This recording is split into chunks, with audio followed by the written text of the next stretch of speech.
মার্কিন প্রশাসন বাণিজ্য বাধা দূর করার লক্ষ্যে দ্বিপাক্ষিক চুক্তিতে প্রতিশ্রুতিবদ্ধ দেশগুলোর উপর কম শুল্ক আরোপ করেছে।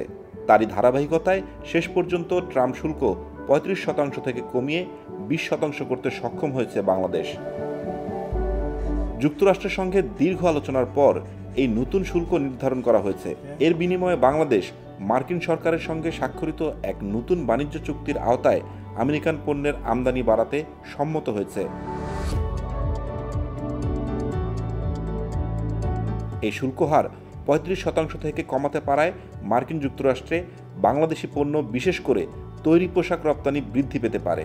ট্রাম্প প্রশাসন চীন, ভিয়েতনাম ও ভারতের মতো শক্তিশালী রপ্তানিকারক দেশগুলোর উপর কঠোর শুল্ক আরোপ করায় আমেরিকান বাজারে বাংলাদেশ আরও শক্তিশালী অবস্থান নিতে পারবে বলে আশা করা যাচ্ছে।